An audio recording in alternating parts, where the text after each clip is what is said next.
Welcome to the Great Detectives of Old Time Radio from Boise, Idaho.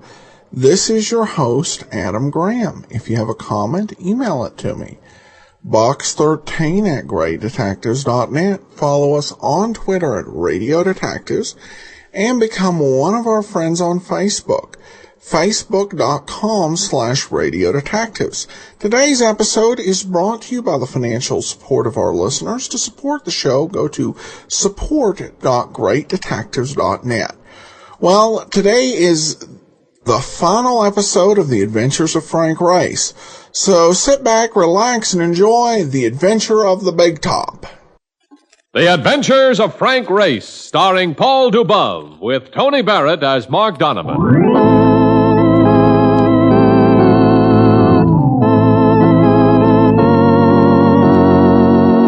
The war changed many things, the face of the earth and the people on it. Before the war, Frank Race worked as an attorney, but he traded his law books for the cloak and dagger of the OSS. And when it was over, his former life was over too. Adventure had become his business. The Adventures of Frank Race.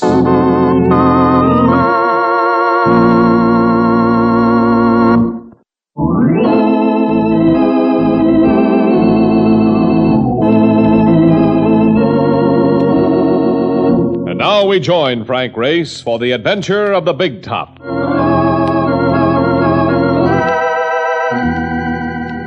The words Florida and winter never seem to make sense when you put them together. But when circus people speak of winter quarters, they're usually talking about Florida in the off-season. Yet even in its off-season, the circus is still a spread of bespangled excitement. Even in winter quarters, it sprawls and sweats, and in spots, melts to high heaven. At the moment, Mark Donovan and I happen to be in one of those spots. Oh, brother. There's suddenly an aroma around here which don't have nothing to do with them roses of Picardy which they sing about. It's probably those giraffes over there, Mark. Leave us get out of here before I start staggering. Oh, a guy could lose his hearing in a fog like this. Cut it out. I'm looking for Mr. McClune. We're supposed to meet him here. Yeah. Couldn't be the guy over there by the watering trough, could it? Could be and is. Come on, Mark. Well, look, Grace, who is this guy, McClune? Multimillionaire. Owns half the hotels down here. So you're an insurance investigator, and you come all the way to Florida to meet a guy at the circus. That's fine, but I don't get it. Mr. McClune is worried about his wife's welfare. He wrote of his worry to the Medina Life Insurance Company. Seems they indemnify her life for $1 million, and they saw fit to send me down here. Multi-millionaire, huh? He don't look it to me, brother. He don't look it. Mark was right. Phineas J. McClune looked about as tycoonish as the second base of an off-pitch choral group. He was an aged little man with a puckered expression, and his hand clasp had all the warmth of a blackjack dealer's smile. I suppose you're wondering why I suggested this as a meeting place, Mr. Race.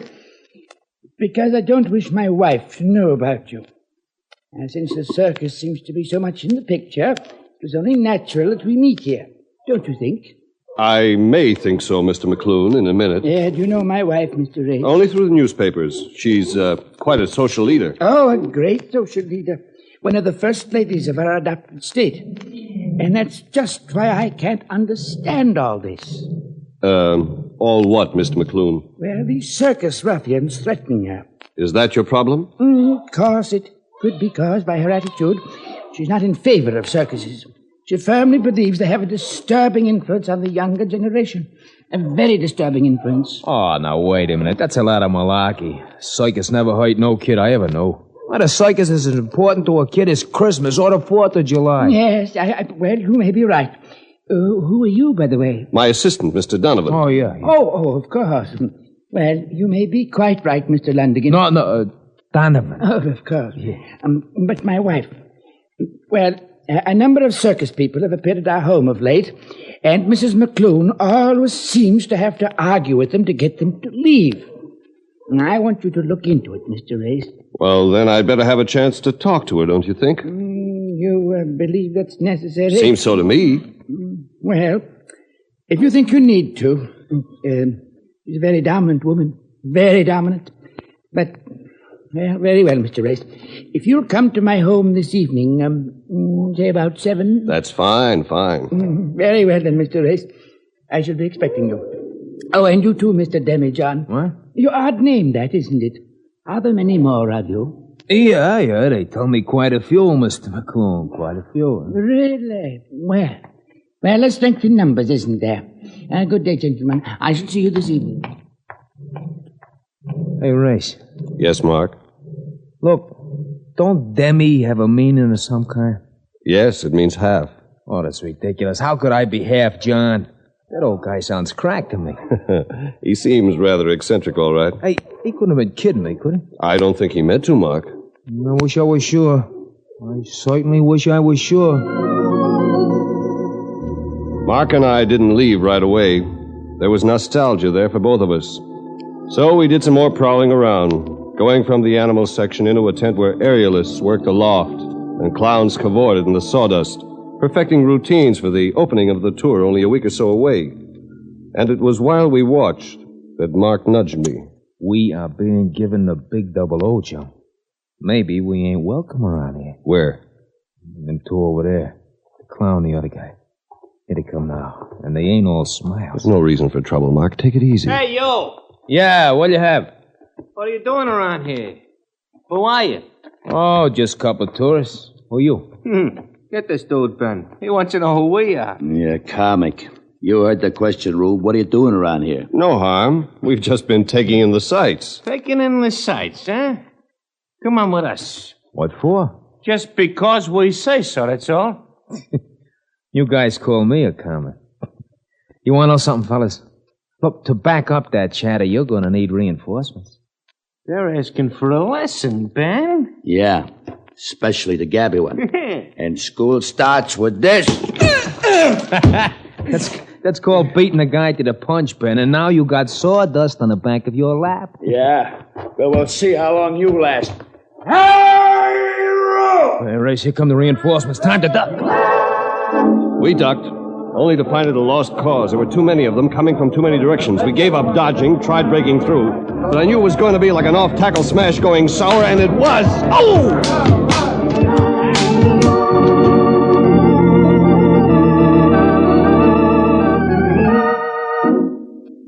It was probably about 20 minutes later that I stopped spitting sawdust and sat up. We were on a wooden floor now.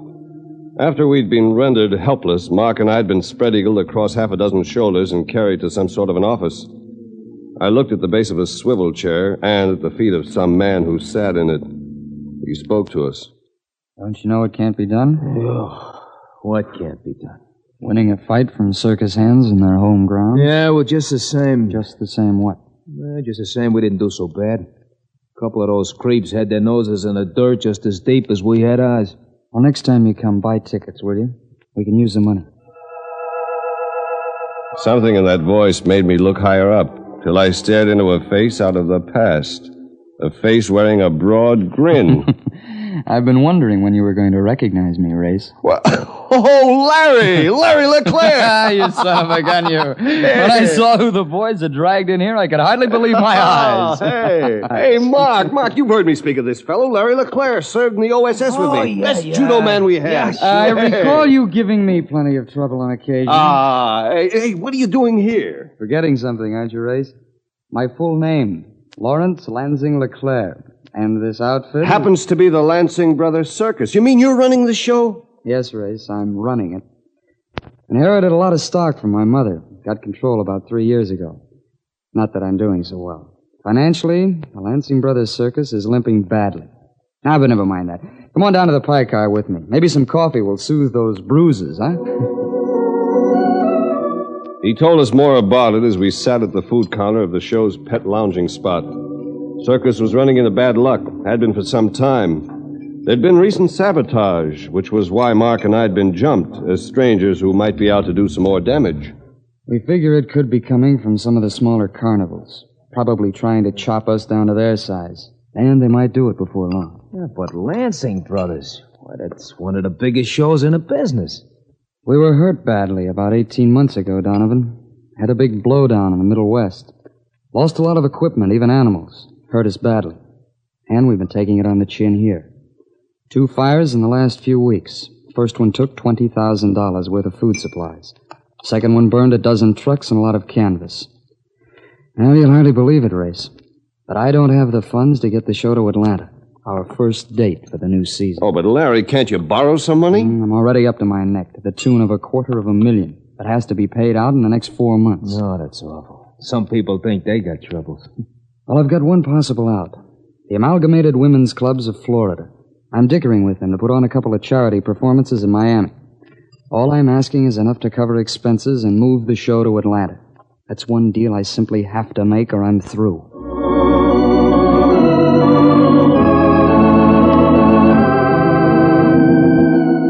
At 7 o'clock that evening, Mark and I presented ourselves at the door to the McClune Mansion, a facade that could have straddled a 20th Century Limited. And Mrs. McClune matched her home. Wearing a hat like an inverted kettle drum, she swept in just after we got there, eyeing us with the gaze of a jaundiced macaw. She took over at once, backing her husband into a nearby corner. What's going on here?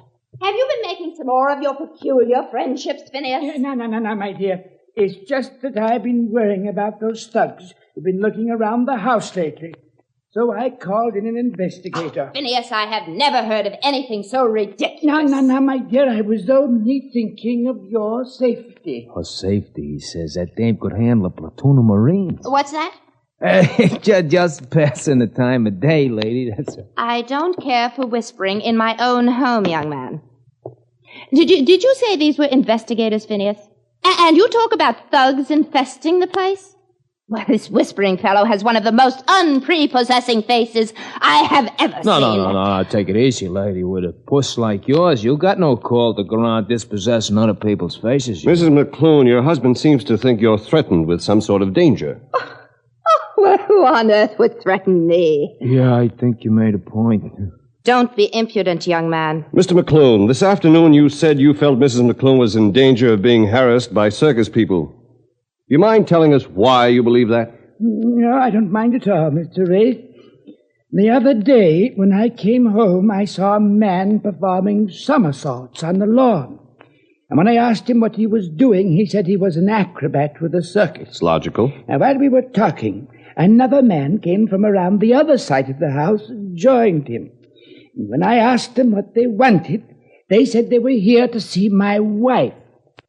Now, I ask you, gentlemen, and you, my dear. And just because of that... Oh, well, Phineas, you're an idiot. Yes, my dear. My husband, you see, is very imaginative. But, my dear... I won't hear any more about it. I am accepting the presidency of the Amalgamated Women's Club tomorrow, and I intend to be fresh and ready for the inaugural speech. Good evening, Phineas. Hey, wait. And now, what do you want? Look, lady, did you say you was going to be president of all the dames clubs in the state? Oh, that's a thoroughly crude way of putting it, but the answer is yes. Hey, you hear that, Race? Listen, lady, look, we got a pal in trouble, and you could do him an awful big favor. I am not interested in doing favors for anyone. Yeah, but look, this boy is a president, too. President of the Lansing Brothers Circus. And all he wants is to do a benefit for you frails down in Miami. Young man, I detest circuses. Oh, you're kidding. They're a disturbing influence on the younger generation, a thoroughly disturbing influence. That's a lot of malarkey. The circus never hurt no kid I ever knew. Young man, if you're trying to argue with me, you may as well save your breath. And you can tell your circus president that the Amalgamated Women's Club have no intention of patronizing any circus in any way or for any reason. Good night.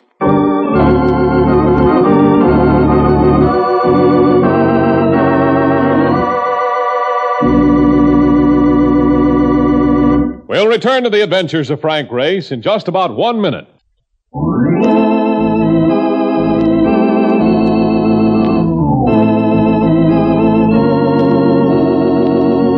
And now, back to the adventures of Frank Race. Delivering bad news to people is not one of my favorite pastimes. But leaving Larry LeClaire in the dark as to his deal with the women's clubs wouldn't have been helpful. So Mark and I went to see him about it the next morning. The information froze the smile on his face and dropped him limply into his desk chair. Well, that rips it. Know anyone who might give me a job raise? Oh, it can't be as bad as all that. My friend, you have no idea. It's bad. Mr. LeClaire! Yeah, what is it, son? We got trouble. Trouble? Bunch of guys moving in a lot. Big top end figures they're out to wreck the main tent. Over my dead body, come on! You have enough men to handle this, Larry? The lot looks deserted. Oh, more of my luck. Except for the Cage boys and a few others, I'll let the rest leave for the weekend. Well, you can count on us, can he, Race? He sure No, can. no, you fellas stay out of it. These things get pretty bad. Are you kidding? What do you think we are, violets? Mr. Race, Mr. Race. Mr. McClune, what are you doing here? Oh, I called your hotel and they said you'd gone out to the circus grounds. So, my word, what is going on here? All those rats here. Mr. McClune, you'd better clear out of here. Mark! Mark! Your friend ducked out, Race. Yeah, I guess he don't want no part of no free-for-all. If Mark Donovan ducked out, he had something in All right, mind. hold it. We'll make our stand right here. You men! What are you trying to do here? You're all washed up, LeClaire. We're closing you out as of now. Hey, I know that guy, Mr. LeClaire. He used to be with Goldmark's Carnival down Louisiana. Well, you're going to meet him again soon. They're moving in. Don't know how we can stop them. It's 3-1. Hey, Race! Move back! Move back! It was Mark atop an elephant, and behind him were 3 other men on more elephants. We skipped aside to let them pass, and they really broke it up.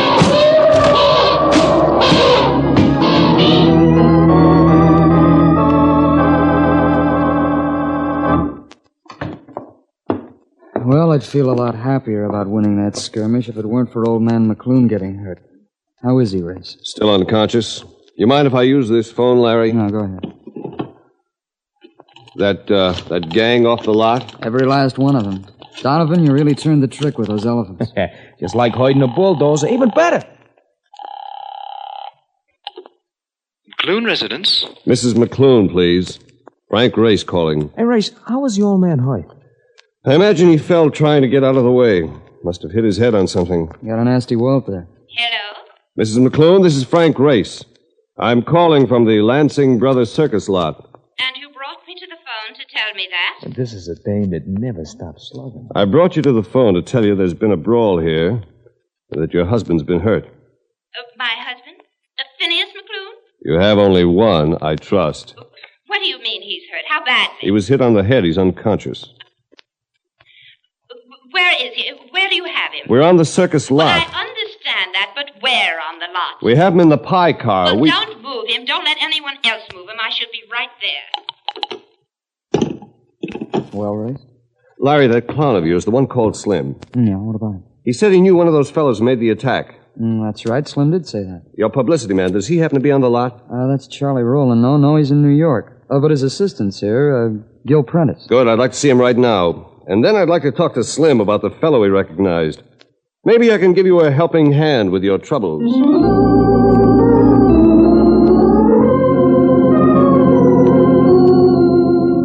According to Slim, the attacker he'd recognized was called Pete Bannister. And 3 boarding houses and 2 bars later, we caught up with him to find him half gone from the contents of a dozen ale cans that littered his room. This was a break, since he didn't remember us as being participants in the morning's free-for-all. Yeah, I'm Pete Bannister. What y'all want? Tell him, Mark. Sure. We was with Goldmark's Carnival down Louisiana way. We heard that you used to be one of the gang. Oh, I certainly did. Oh, so you men were with Goldmark, were you? Yeah. That's a great outfit. A great outfit. Sit down here. Sit down. Any Goldmark boys are friends of mine, you know. I wish I had something to offer you fellas in the way of a drink. No, don't worry about that, pal. I took a deep breath when I first come in, and I picked up a glow that should last me for hours. No. Yeah. You fellas are all right, you know. You sure are. Fine. When'd y'all blow in? Yeah, just now. And we heard that you could put us next to something good. Something with lots of dough, not much labor. Well, now, can you handle yourself? In a fight, I mean. Would we have been with Goldmark if we couldn't handle ourselves? Now, ain't that the truth? Yeah. Look. How about the deal? Huh? The deal. Oh, sure. I'll tell you where you can latch on to something real good. Huh? A little excitement, a little nice money for it. Here's the address and the name of the party. Hey, how you doing, Pete? Oh, hi, boy, just in time. I thought I'd drop over there. Hey, when did you take up with these guys? There's a couple of boys used to be with Goldmark. Yeah, like Fetter used to be with Goldmark. These turkeys were with a Lansing outfit this morning fighting on their side. Come on, Mark. I believe we better... Wait a minute. You rubes ain't going nowhere. The man's got a gun, Race. Yes, he has, hasn't he? Which means we'll probably have to resort to violence. Yeah, you ain't resorting to nothing. I'll back up both of you, say. Timber! That's all for you, lad! Come on, let's go, Race. Come on.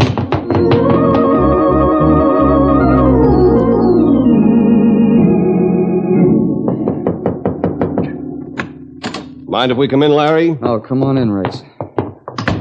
Find out anything? Sour news again, Larry. That gang is reforming to come back. They picked up more men, and this time they're out to wreck your whole outfit. Yeah, and they'll be showing up any minute. Well, then why on earth don't you call the police, you idiots? Mrs. McClune. Yes, she's still here, Race. And Mr. McClune, too. Doctor said he shouldn't be disturbed for a while. I'm all right now. I want to go home. Well, you can't go home, Phineas, not for another hour, and you need your rest, and you're going to get it. Well, he ain't going to get much rest staying here. So I have you to contend with again, young man? Look, I'm just telling you, lady. This ain't going to be no spot for no rescue. I repeat, why not call the police? Take them too long to get here. And you can't expect them to station half the force in this one spot. Hey, boss. Boss, Yeah. trouble again. And this time it won't do no good to use no elephants. They brought along bull hooks. How close are they, Slim? Oh, they're coming across the marsh. I'll be here in about 3 minutes. All right. We'll get out. Leave it to them. I can't hold it anyway.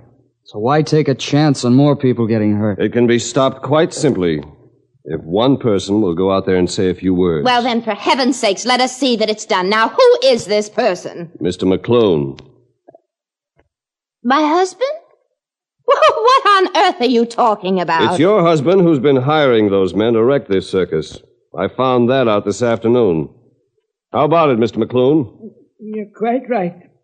I am the guilty party. Phineas? Well, now, in heaven's name, why? All for the love of you, lady. And if that ain't some sweet mystery of life, I'll put in with you. I was afraid they were going to hurt you, my dear. These circus people. So I decided to eliminate the root of it, the circus itself. Phineas, of all the insane idiot...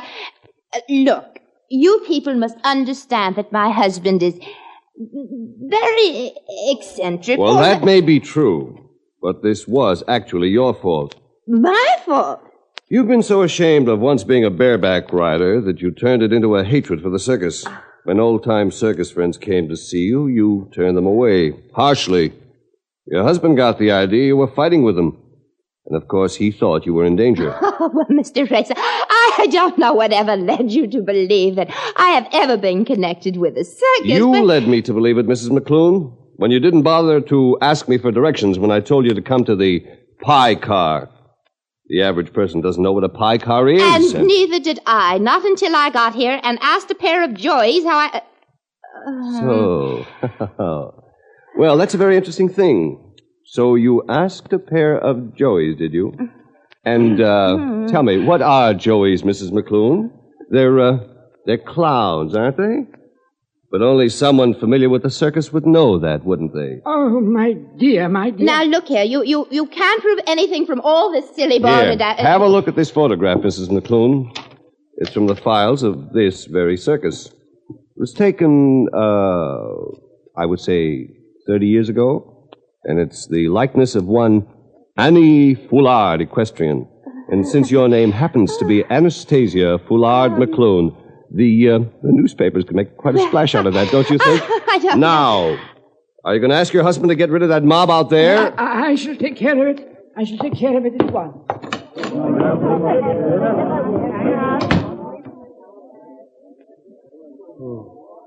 Just in time, too. Well, If you people have said all that you have to say... Oh, no, not quite, Mrs. McClune.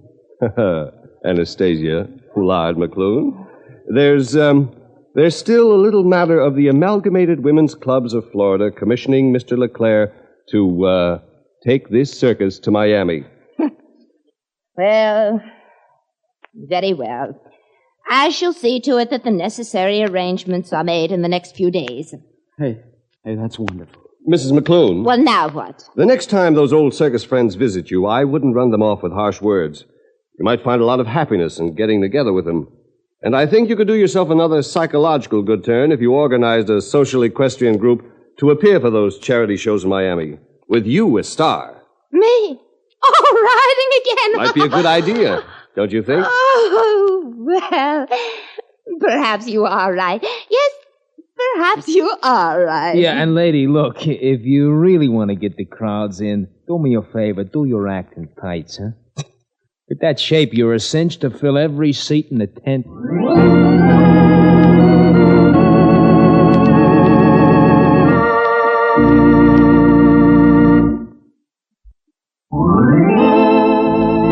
The Adventures of Frank Race, starring Paul Dubove with Tony Barrett as Mark Donovan, comes to you from Hollywood. Others heard in tonight's cast were Bert Holland, Larry Dobkin, Wilms Herbert, and Michael Ann Barrett. Our story was written and directed by Buckley Angel. The music is composed and played by Ivan Ditmars. Be sure to be with us again this time next week for another dramatic chapter in the Adventures of Frank Race. Art Gilmore speaking. This is a Bruce Ells production.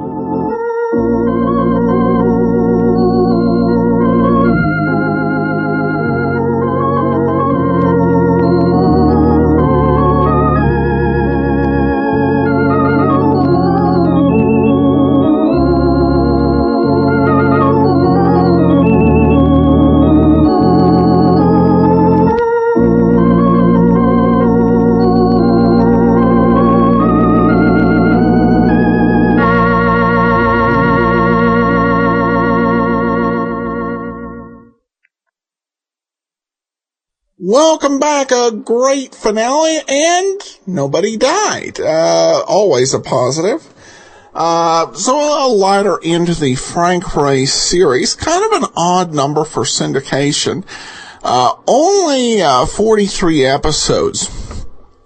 Usually the standard length of these syndicated series will be divisible by 13. 13, 26, 52... 39 in a couple of cases. But what we end up with here is just 43. So, hope you enjoyed it. For my part, I tended to enjoy the Tom Collins podcast more, but this one I thought was a nice wrap up here. So, next week, we'll bring you The Big Guy, starring Henry Calvin. And then 3 weeks after that, it'll be time for Mr. Moto, Mr. I.A. Moto. In the meantime, send your comments to box13 at greatdetectives.net. Follow us on Twitter at Radio Detectives and become one of our friends on Facebook. Facebook.com/Radio Detectives. And be sure and fill out our survey at greatdetectives.net. But from Boise, Idaho, this is your host, Adam Graham, signing off.